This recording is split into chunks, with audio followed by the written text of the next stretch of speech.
ধ্বংস নয়, প্রতিশোধ, প্রতিহিংসা নয়, বললেন খালেদা জিয়া।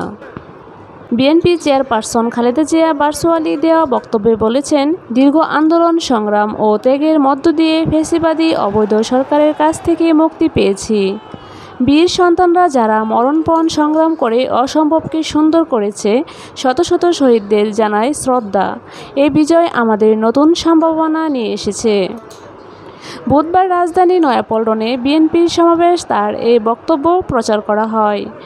দীর্ঘদিনের নজিরবিহীন দুর্নীতি ধ্বংসের স্তূপের মধ্য থেকে আমাদের নির্মাণ করতে হবে এক সমৃদ্ধ বাংলাদেশ।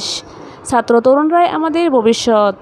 তরুণদের স্বপ্ন বাস্তবায়নের আহ্বান জানিয়ে বলেন, তরুণরা যে স্বপ্ন নিয়ে বুকের রক্ত ঢেলে দিয়েছে, সেই স্বপ্ন বাস্তবায়ন করতে মেধা, যোগ্যতা ও জ্ঞানভিত্তিক গণতান্ত্রিক বাংলাদেশ গড়তে হবে। শোষণহীন সমৃদ্ধ বাংলাদেশ, সকল ধর্মের গোত্রের অধিকার নিশ্চিত করতে হবে। শান্তি, প্রগতির নেতৃত্বে আধুনিক বাংলাদেশ গড়ে তুলতে হবে। তরুণদের হাত শক্তিশালী করার আহ্বান জানিয়ে প্রতিশোধ পরায়ণ না হয়ে সমাজ গড়ে তোলার আহ্বান জানান মিস জিয়া।